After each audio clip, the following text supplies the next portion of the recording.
Hello friends, ഇന്നത്തെ എപ്പിസോഡിൽ ഹോസ്പിറ്റലിലേക്ക് എത്തിയ തങ്കം ഗോപാലിന്റെ ഫോണിലേക്ക് വിളിച്ചിട്ട് എവിടെയാണ് മോൾ അഡ്മിറ്റ് ആയിരിക്കുന്നത് എന്നുള്ള വിവരം അന്വേഷിച്ചു. അത് പിന്നെ എന്ന് പറഞ്ഞ് ഗോപാലൻ കളവ് പറയാൻ ശ്രമിക്കുമ്പോഴേക്കും എന്റെ മോൾ ഏത് ഹോസ്പിറ്റലാണെന്നാണ് ഞാൻ ചോദിച്ചത്, ഇനിയും എന്നോട് കള്ളം പറയണ്ട, എല്ലാം ഞാൻ അറിഞ്ഞിട്ടാ വന്നിരിക്കുന്നത് ഗോപാല എന്ന് തങ്കം ദേഷ്യപ്പെട്ടതോടെ ഒടുവിൽ KK ഹോസ്പിറ്റലാണെന്നുള്ള വിവരം തങ്കത്തോട് ഗോപാലനെ അറിയിക്കുന്നു. അങ്ങനെ ഗോപാലൻ ഫോണിൽ സംസാരിച്ച് ഫോൺ വെച്ചതും അടുത്ത് കേൾക്കുന്ന മോളിക്കുട്ടിയെ നോക്കി ഗോപാലൻ പറഞ്ഞു, ആ സ്ത്രീ നമ്മളെ ചതിച്ചു, അവരെ വിവരങ്ങളൊക്കെ തങ്കത്തെ അറിയിച്ചിരിക്കുന്നു, തങ്കം ആ ഹോസ്പിറ്റലിലേക്ക് ഇപ്പൊ എത്തും എന്ന് പറഞ്ഞപ്പോ മോളുകുട്ടി വല്ലാത്ത ടെൻഷനിലായി. അയ്യോ, ഇനിയിപ്പോ നമ്മൾ എന്ത് ചെയ്യും ഗോപാലൻ മാമ, അമ്മ കൂടി ഇങ്ങോട്ട് എത്തിക്കഴിഞ്ഞാൽ ആകെ പ്രശ്നമാവുമല്ലോ, കളരിക്കയിലുള്ള എല്ലാവരും ഇവിടെ ഉണ്ടല്ലോ എന്ന് പറഞ്ഞപ്പോ ഇനി എന്ത് ചെയ്യാനാ, എന്തായാലും ഇവിടെ വരെ എത്തിയില്ലേ, ഇനി വരുന്നത് പോലെ വരട്ടെ, ഇനി നമ്മളെ കൊണ്ടൊന്നും ചെയ്യാൻ കഴിയില്ലെങ്കിൽ അവസാനം നമുക്കൊന്ന് ചൂണ്ടാനുള്ളത് മുകളിലേക്ക് മാത്രമാണ്, ഇനി ഈശ്വരൻ തന്നെ എല്ലാത്തിനും ഒരു പോംവഴി ഉണ്ടാക്കട്ടെ എന്ന് പറഞ്ഞ് ഗോപാലൻ ടെൻഷനോടെ ഭഗവാനെ ഓർത്ത് ഭഗവാനെ കുറിച്ച് പറഞ്ഞുകൊണ്ട് പ്രാർത്ഥനയോടെ ഗോപാലൻ നിന്നു. അപ്പോഴേക്കും അവിടേക്ക് ഓടിയെത്തുകയാണ് തങ്കം. തങ്കം അവിടേക്ക് ഓടി വരുന്ന സമയത്ത് കൃഷ്ണയ്ക്കുള്ള ബ്ലഡ് കൊടുക്കാൻ തയ്യാറായി. സിതാര ബ്ലഡ് കൊടുത്തുകൊണ്ടിരിക്കുന്നതിനിടയിൽ അരികിലേക്ക് എത്തിയ നേഴ്സ് പറഞ്ഞു, മേഡത്തിന്റെ ബ്ലഡ് പെർഫെക്റ്റ് മാച്ചാണ് കേട്ടോ എന്ന് പറഞ്ഞപ്പോ പെട്ടെന്ന് സിതാരയുടെ മനസ്സിലേക്ക് ഓടിയെത്തിയത് തങ്കം അന്ന് വന്ന് കൃഷ്ണ സിതാരയുടെ മകളാണെന്നുള്ള സത്യം വെളിപ്പെടുത്തിയ നിമിഷത്തെക്കുറിച്ചായിരുന്നു ഓർത്തത്. ഇത് മേഡത്തിന്റെ തന്നെ കുഞ്ഞാണ്, മേഡത്തിന്റെ മോളാണ്, മേഡം പ്രസവിച്ച കുട്ടിയാ എന്ന് കൃഷ്ണയെ മുന്നിൽ നിർത്തി അന്ന് തങ്കം പറഞ്ഞപ്പോ അത് വിശ്വസിക്കാതെ ഇത് തന്നെ മകളല്ല എന്ന് തള്ളി പറഞ്ഞ സിതാര ഇപ്പോ തന്റെ ബ്ലഡ് ഗ്രൂപ്പ് തന്നെയാണ് അവളുടേതെന്നും പെർഫെക്റ്റ് മാച്ചാണെന്ന് കൂടി പറഞ്ഞു കേട്ടപ്പോ അത് സത്യമായിരുന്നോ എന്ന ഒരു തിരിച്ചറിവ് സിതാരയുടെ മനസ്സിലേക്ക് ഓടിയെത്തണം. അതിനുശേഷം അവിടെ ഡോക്ടറുടെ മറുപടി കേൾക്കാനായി, ഡോക്ടർ എന്താണ് പറയുന്നതെന്ന് അറിയാനേ എല്ലാവരും വാതിൽക്കൽ കാത്തു നിൽക്കുമ്പോഴേക്കും പുറത്തേക്ക് ഇറങ്ങി വന്ന ഡോക്ടറോട് ആശങ്കയോടെ വിവരങ്ങൾ അന്വേഷിച്ചു. ഞാൻ എപ്പോഴും എന്ത് പറയാനാണ്, ഇപ്പോഴത്തെ സിറ്റുവേഷൻ എന്താണെന്ന് ഞാൻ നിങ്ങളോട് ധരിപ്പിച്ചതായിരുന്നല്ലോ, എന്തായാലും ഒന്നും പറയാറായിട്ടില്ല, കുറച്ചുകൂടി കഴിയട്ടെ എന്ന് മാത്രം ഡോക്ടർ അറിയിച്ചു. അപ്പോഴാണ് തങ്കം കരഞ്ഞുകൊണ്ട് അവിടേക്ക് ഓടിയെത്തിയത്. ഗോപാല എവിടെ എന്റെ മോള് എന്ന് ചോദിച്ച് ബഹളമുണ്ടാക്കി. ഇത് കണ്ടതും ഉടനെ ഡോക്ടറുടെ അരികിലേക്ക് എത്തിയിട്ട് തങ്കം പറഞ്ഞു, ഡോക്ടറെ എനിക്ക് എന്റെ മോളെ ഒന്ന് കാണണം എന്ന് പറഞ്ഞപ്പോൾ എല്ലാവർക്കും കയറി കാണാൻ പറ്റുന്ന സിറ്റുവേഷൻ ഒന്നും അല്ല ഇപ്പോ എന്ന് ഡോക്ടർ നിരസിച്ചു. ഉടനെ തങ്കത്തെ നോക്കിയിട്ട് ഗോപാലൻ പറഞ്ഞു, മേഡം ഇത് ഗാഥയുടെ അമ്മയെ പോലെ തന്നെയാണ്, അമ്മ തന്നെയാ കുഞ്ഞുനാളിൽ ഗാഥയെ നോക്കിയത് ഇവരാണ്, അതുകൊണ്ട് തങ്കത്തെ ഒന്ന് കാണിക്കും മേഡം എന്ന് പറഞ്ഞപ്പോ ശരി, ഇനി ഞാൻ തന്നെ അനുവാദം തരാതെ ഇനി ആരെയും കാണിക്കില്ല, ആരും ഇങ്ങോട്ട് ആവശ്യപ്പെടുകയും വേണ്ട എന്ന് പറഞ്ഞ് തങ്കത്തെ മാത്രം അകത്തേക്ക് കൂട്ടിക്കൊണ്ടു പോകാൻ ഡോക്ടർ തയ്യാറാകുന്നു. അങ്ങനെ തങ്കം അകത്തേക്ക് കയറി ചെല്ലുമ്പോൾ അവിടെ അബോധാവസ്ഥയിൽ ക്രിട്ടിക്കൽ സിറ്റുവേഷനിൽ കിടക്കുന്ന കൃഷ്ണയെ കണ്ട് പൊട്ടിക്കരഞ്ഞുകൊണ്ട് അരികിലേക്ക് ചെല്ലുകയാണ്. അന്ന് തന്നോട് യാത്ര പറഞ്ഞിറങ്ങിയതും മോളെ പറഞ്ഞയക്കാൻ മടി കാണിച്ചതുമായിട്ടുള്ള നിമിഷങ്ങളൊക്കെ തങ്കത്തിന്റെ മനസ്സിലൂടെ കടന്നു പോയിക്കൊണ്ടിരുന്നു. വേദനയുടെ അരികിൽ ചെന്ന് എന്റെ പൊന്നുമോളെ നീ ഒന്ന് നോക്കിക്കേ, അമ്മയൊന്ന് നോക്കിക്കേ, നീ ഒന്ന് കണ്ണു തുറന്നേ എന്ന് പറഞ്ഞ് തങ്കം അരികിലിരുന്ന് പൊട്ടിക്കരഞ്ഞു. അതിനുശേഷം പതിയെ തങ്കം കൃഷ്ണയുടെ ആ കയ്യിൽ ഒന്ന് തൊട്ടതും വിരലുകളിൽ ചേർത്ത് പിടിച്ചുകൊണ്ട് പൊട്ടിക്കരഞ്ഞുകൊണ്ട് തങ്കം എന്റെ പൊന്നുമോളെ നീ ഒന്ന് കണ്ണു തുറക്ക എന്ന് പറഞ്ഞ് കരയുന്നു. അങ്ങനെ വിളിച്ചത് കേട്ട് കുറച്ചു നേരത്തെ നിമിഷങ്ങൾക്കുള്ളിൽ അമ്മയുടെ സാന്നിധ്യം തിരിച്ചറിഞ്ഞതുപോലെ കൃഷ്ണ പതിയെ കണ്ണുകൾ ചലിപ്പിച്ചു. കൃഷ്ണ പതിയെ കണ്ണു തുറക്കുന്ന കണ്ടതും ഡോക്ടർക്കും അവിടെ നിന്ന് നഴ്സിനും വലിയ അതിശയമായി. തങ്കം അരികിലേക്ക് എത്തിയത് കണ്ട് അങ്ങനെ ഒരു അവസ്ഥ അവിടെ നടന്നത് കണ്ട്, അങ്ങനെ ഒരു മാറ്റം കണ്ട് ഡോക്ടർ സന്തോഷത്തോടെ വേഗം പുറത്തേക്ക് ഇറങ്ങിച്ചെന്നു. അപ്പോഴേക്കും നവീനും മറ്റെല്ലാവരും ആശങ്കയുടെ വാതിലേക്ക് വന്നു. ഡോക്ടർ എന്തെങ്കിലും പ്രശ്നമുണ്ടോ എന്ന് ചോദിച്ചപ്പോൾ സത്യത്തിൽ ഒരു അമ്മയും മകളുമുള്ള തമ്മിലുള്ള ആത്മബന്ധത്തിന്റെ അത്ഭുതകരമായ കാഴ്ചയാണ് ഇപ്പോൾ ഇവിടെ കണ്ടത്. സത്യത്തിൽ ഇത്രയും നേരം നിങ്ങളോട് ഞാൻ കൂടുതലൊന്നും പറയാതിരുന്നത് ഗാഥ ട്രീറ്റ്മെന്റിനോട് റെസ്പോണ്ട് നടത്താതിരുന്നത് കൊണ്ട് മാത്രമായിരുന്നു. ഇതുവരെയായിട്ടും ഒരു റെസ്പോണ്ട് ഗാഥയുടെ ഭാഗത്തുനിന്ന് ഉണ്ടായിരുന്നില്ല, കണ്ണു തുറക്കുക പോലും ഇതുവരെ ഉണ്ടായിരുന്നില്ല. എന്നാൽ ഇപ്പോ കണ്ണു തുറന്നു, ഒരു ഗുഡ് സൈനാണ് കാണിച്ചിരിക്കുന്നത്. അതുകൊണ്ട് എന്തായാലും ഇപ്പോ അകത്ത് വന്ന ആ സ്ത്രീ ഗാഥയെ വിളിച്ചപ്പോഴേക്കും ഗാഥ കണ്ണു തുറന്നിരിക്കുന്നു. ഇത് നല്ലൊരു സൈൻ തന്നെയാണ്. എന്തായാലും ഇനി പേടിക്കാനൊന്നുമില്ല, ഇനി അപകടനില ഗാഥ തരണം ചെയ്ത് കഴിഞ്ഞു എന്നുള്ള വാർത്ത എല്ലാവരെയും ഡോക്ടർ അറിയിച്ചു. അങ്ങനെ എല്ലാവരും സന്തോഷത്തോടെ പരസ്പരം നോക്കി. അതിനുശേഷം തങ്കം പുറത്തേക്ക് ഇറങ്ങി വരുമ്പോഴേക്കും ഗോപാലൻ തങ്കത്തെ കൂട്ടിക്കൊണ്ടുപോയി അവിടുത്തെ ഇപ്പോഴത്തെ സിറ്റുവേഷൻ എന്താണെന്ന് തങ്കത്തെ ബോധ്യപ്പെടുത്തണം.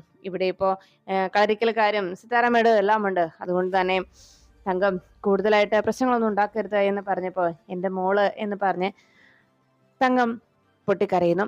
ഈ സമയത്ത് ഗാഥ അവിടെ നടന്ന സംഭവങ്ങളൊക്കെ അപ്പുറത്ത് മാറി നിന്ന് കാണുകയായിരുന്നു സിത്താരയുടെ ഫോണിലേക്ക്. അപ്പോഴേക്കും ഗാഥ വിളിച്ചു. സിത്താര വേഗം ഫോൺ നോക്കിയിട്ട് ചുറ്റുപാട് നോക്കുന്നത് കണ്ട് അരികെ വന്ന സുമിത്ര ചോദിച്ചു, എന്ത് പറ്റി സിത്താര, എന്തെങ്കിലും പ്രോബ്ലം ഉണ്ടോ?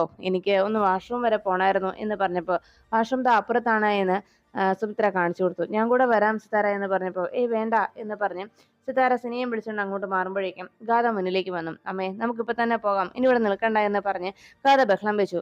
മോളെ, നിനക്ക് ഞാൻ പറയുന്നത് മനസ്സിലാവാത്തത്, ഇപ്പോഴത്തെ സിറ്റുവേഷൻ ഞാൻ എങ്ങനെ ഇവിടെ നിന്ന് പോരുന്നത് എന്ന് സിത്താര ചോദിച്ചതും, എനിക്കറിയാം അമ്മയ്ക്ക് ഇവിടെ നിന്ന് അവളെ ആശ്വസിപ്പിക്കണം, അവളെ ശുശ്രൂഷിക്കുകയും പരിചരിക്കുകയും ചെയ്യണം, അതല്ലേ? അതിന് ഞാൻ സമ്മതിക്കില്ല. അത് അങ്ങനെയാണെങ്കിൽ ഞാൻ ഐസിയിൽ കയറി ഞാൻ തന്നെ അവളെ ഇല്ലാതാക്കും എന്ന് ഗാഥ ഭീഷണി ഉയർത്തിയതും സിത്താര പറഞ്ഞു, ശരി, ഞാൻ വരാം, ഞാൻ സുമിത്രയോട് പറഞ്ഞിട്ട് വരാം എന്ന് പറഞ്ഞ് സിത്താര വേഗം സുമിത്രയ്ക്ക് അരികിലേക്ക് ചെല്ലുന്നു. സുമിത്ര, എനിക്ക് അത്യാവശ്യമായിട്ടൊരു കാര്യം പറയാനുണ്ടെന്നും ഒരു എമർജൻസി മീറ്റിംഗ് എനിക്ക് അറ്റൻഡ് ചെയ്യേണ്ടതുണ്ട്, ഒന്ന് രണ്ട് ഫോറിനേഴ്സ് ഒക്കെ വന്നിരിക്കുന്നതാണ്, അതുകൊണ്ട് മാക്സിമം ഞാൻ അത് അവോയ്ഡ് ചെയ്യാൻ ശ്രമിച്ചു. എന്തായാലും ഗാഥ മോൾക്ക് കുറച്ച് റെസ്പോൺസ് ഉണ്ടായതുകൊണ്ട്, അപകടനില തരണം ചെയ്തുകൊണ്ട് ഞാൻ ചെല്ലാതെ പറ്റത്തില്ല, അതുകൊണ്ട് തൽക്കാലത്തേക്ക് ഞാനൊന്ന് പോവാ, എല്ലാവരോടും പറയാൻ ഞാൻ നിൽക്കുന്നില്ല. സുമിത്ര, ഇവിടുത്തെ കാര്യങ്ങളൊക്കെ ഒന്ന് മാനേജ് ചെയ്യുമല്ലോ, ഞാൻ വേഗം തന്നെ ഇങ്ങ് എത്താം എന്ന് പറഞ്ഞപ്പോൾ, അതിനെന്താ സിത്താര, സിത്താര പോയിട്ട് വന്നോളൂ, ഇപ്പൊ ഗാതമോൾക്ക് മാറ്റം ഉണ്ടല്ലോ, എന്ത് ആവശ്യമുണ്ടെങ്കിലും ഞാൻ തന്നെ നോക്കിക്കോളാം, സിത്താര ധൈര്യമായിട്ട് പോയിക്കോ എന്ന് സുമിത്ര പറയുന്നു. അങ്ങനെ സിത്താര യാത്ര പറഞ്ഞ് അവിടെ നിന്ന് ഇറങ്ങി. ഈ സമയത്ത് കൃഷ്ണയ്ക്ക് ഇങ്ങനെ ഒരു അപകടം ഉണ്ടായതിനെ കുറിച്ച് ചോദ്യം ചെയ്യൽ നടത്താനായി പോലീസ് അവിടേക്ക് എത്തുന്നു. മൊഴിയെടുക്കാനാണ് താൻ വന്നത് എന്ന് പോലീസ് ഡോക്ടറോട് അറിയിച്ചതും, അതിനെന്താ വന്നോളൂ എന്ന് പറഞ്ഞ് ഡോക്ടർ പോലീസുകാരെ കൂട്ടിക്കൊണ്ട് നേരെ ICUലേക്ക് ചെല്ലുന്നു. അവിടെ തനിക്കുണ്ടായ അപകടത്തെക്കുറിച്ച് പറയാൻ എന്തെങ്കിലും ഗാഥയ്ക്ക് പറ്റുമോ എന്ന് ചോദിച്ചപ്പോൾ, കൃഷ്ണ തനിക്കുണ്ടായ അപകടം ഏത് അവസ്ഥയിലായിരുന്നു എന്നുള്ളത് കഥ ഓർത്തെടുക്കുന്നത് പോലെ പറഞ്ഞു കൊടുത്തു. തന്നെ ആരെ ഇടിപ്പിച്ചെന്നോ അങ്ങനെ ഒരു നീക്കം നടത്തുന്നതായിട്ട്, എന്തെങ്കിലും സംശയാസ്പദ സാഹചര്യത്തിൽ അവിടെ ആരെങ്കിലും നടക്കുന്നതായിട്ടോ ഒന്നും ഇതിനു മുമ്പ് ഞാൻ ശ്രദ്ധിച്ചിരുന്നില്ല എന്നും കൃഷ്ണ അവിടെ നിന്ന് ഇൻസ്പെക്ടറുടെ ചോദ്യങ്ങൾക്ക് മറുപടി നൽകുന്നു. അതിനുശേഷം പോലീസുകാര് ഇനി ഇവിടുന്ന് ഡിസ്ചാർജ് ആയി വീട് ചെന്നതിന് ശേഷം എന്തെങ്കിലും ഓർമ്മകൾ തിരിച്ചു കിട്ടുകയാണെങ്കിൽ, എന്തെങ്കിലും ഓർത്തെടുക്കാൻ കഴിയുന്നുണ്ടെങ്കിൽ അപ്പോൾ തന്നെ സ്റ്റേഷനിൽ വന്ന് വിവരം ഒന്ന് അറിയിക്കണമെന്ന് പറഞ്ഞ് അവരവിടെ നിന്ന് പോകുന്നു. അതിനുശേഷം ഈ വിവരം പുഴയോരം വീട്ടിലേക്ക് ഓടിയെത്തി മൂർത്തി സത്യവതിയെ അറിയിക്കുകയാണ്. എല്ലാം കേട്ട് കഴിഞ്ഞതും സത്യവതി വല്ലാത്ത അതിശയത്തോടെ, അങ്ങനെയൊന്നും സംഭവിച്ചോ, അവൾക്ക് അങ്ങനെ ഒരു ആക്സിഡന്റ് ഉണ്ടായെങ്കിൽ നമുക്ക് അവളെ പോയി കാണണമെന്നാണോ താൻ പറയുന്നത് എന്ന് ചോദിച്ചപ്പോഴേക്കും, പോണം മേഡം, നമ്മളവിടെ ചെല്ലണം, പക്ഷെ അത് അവളെ കാണാനല്ല, അവളെ ട്രീറ്റ് ചെയ്യുന്ന ഡോക്ടറെ കാണാനാണ്. ഞാനിത് നല്ലൊരു ചാൻസ് ആയിട്ടാണ് കരുതുന്നത് സത്യവതി മേഡം, കാരണം നമ്മളെ ഇല്ലാതാക്കാനായിട്ട് ഇവിടെ കയറി വന്നവളല്ലേ, അതുകൊണ്ട് തന്നെ അവളെയും അവളുടെ അമ്മയെല്ലാം ഒന്നാകെ ഇല്ലാതാക്കാൻ പറ്റിയൊരു അവസരം, അവളെ ആ ഹോസ്പിറ്റലിൽ വെച്ച് തന്നെ നമുക്ക് തീർക്കാം. ഇപ്പോ അപകടനില തരണം ചെയ്തെങ്കിലും അവിടുന്ന് പെട്ടെന്നൊന്നും അവൾ ഡിസ്ചാർജ് ആയി വരില്ലല്ലോ, അതുകൊണ്ട് തന്നെ അവളെ ആ ഹോസ്പിറ്റലിൽ വെച്ച് തന്നെ നമുക്ക് തീർത്ത് കളയാം. അതിന് പറ്റിയ ആൾ അവിടെ ഉണ്ടോ എന്ന് അന്വേഷിക്കണം എന്ന് പറഞ്ഞപ്പോൾ സത്യവതി പറഞ്ഞു, അതെ, ഏത് ഹോസ്പിറ്റലാണെന്ന് ആദ്യം താൻ അന്വേഷിച്ച് മനസ്സിലാക്കുക, എന്നിട്ട് നമുക്ക് വേണ്ട കാര്യങ്ങൾ ചെയ്യാം. എന്തായാലും അവളുടെ പതനവും അവളുടെ മരണവും അത് നമ്മുടെ കൈകൊണ്ട് തന്നെയായിരിക്കും, അക്കാലത്ത് യാതൊരു സംശയമില്ല. എന്തായാലും മൂത്ത് ഞാൻ പറഞ്ഞ കാര്യങ്ങൾ ചെയ്യേ, എവിടെയാണെന്നും ഏത് ഹോസ്പിറ്റലാണെന്നും ഒക്കെ ആദ്യം വിവരങ്ങളും കൃത്യമായി മനസ്സിലാക്കുക എന്ന് മൂർത്തിയോട് സത്യവതി അറിയിക്കണം. അങ്ങനെ സത്യവതി പറഞ്ഞനുസരിച്ച് മൂർത്തി കാര്യങ്ങൾ മനസ്സിലാക്കിയിട്ട് വരാമെന്ന് പറഞ്ഞ് അവിടെ നിന്ന് പുറപ്പെടുന്നു. കൃഷ്ണയെ പരിചരിച്ചുകൊണ്ട് അടുത്തു നിൽക്കാൻ സിത്താര തയ്യാറായാൽ താനാണ് ഇതിന് പിന്നിൽ പ്രവർത്തിച്ചെന്നുള്ള കാര്യം അമ്മ മനസ്സിലാക്കുമെന്നല്ലോ എന്ന ആശങ്ക കൊണ്ട് ഗാഥ നിർബന്ധപൂർവ്വം സിത്താരയും വിളിച്ചുകൊണ്ട് അവിടെ നിന്ന് മടങ്ങുന്നു. വീട്ടിലെത്തിയ സിത്താര വിവരങ്ങളൊക്കെ ഗാഥയോട് സംസാരിക്കുകയാണ്. അവിടെ എത്തിയ പോലീസ് പറഞ്ഞിരിക്കുന്നതും CCTV ഫോട്ടോസ് ഉണ്ടെങ്കിൽ കണ്ടെത്താമെന്നാണ്. അവിടെ എത്തിയിരിക്കുന്ന എല്ലാവരും പറയുന്നത് മനഃപൂർവ്വം ഗാഥയെ കൃഷ്ണയെ ആരോ വന്ന് വണ്ടി ഇടിപ്പിച്ചു എന്നുള്ളതാണ്. അങ്ങനെയാണെങ്കിൽ ആ ശത്രു ആരാണെന്ന് കണ്ടെത്താം എന്ന് സിത്താര പറയുമ്പോൾ ഗാഥ വല്ലാതെ ഭയന്നു. ഇതേ സമയം പുഴയോരം വീട്ടില് അനിയൻ കുഞ്ഞിന്റെ മകളെ ഇല്ലാതാക്കുന്നതിന് വേണ്ടിയുള്ള നീക്കങ്ങളായിരുന്നു സത്യവതിയുടെ ഭാഗത്തു നിന്ന് നടന്നത്. അനിയൻ കുഞ്ഞിനെ പുറത്തിറക്കാതിരിക്കുന്നതിനും മകളെ കൊന്നുകളയുന്നതിനും വേണ്ട നീക്കങ്ങൾ എത്രയും വേഗം നടപ്പിലാക്കണമെന്ന് പറഞ്ഞുകൊണ്ട് സത്യവതിയും മൂർത്തിയും കൂടിയും വേണ്ട കാര്യങ്ങൾ നടപ്പിലാക്കാനായിട്ടുള്ള, അതിന് സജ്ജരായിട്ടുള്ള ആളുകളെ കണ്ടെത്താനുള്ള നീക്കം അവരുടെ ഭാഗത്തു നിന്നുണ്ടാവുന്നു.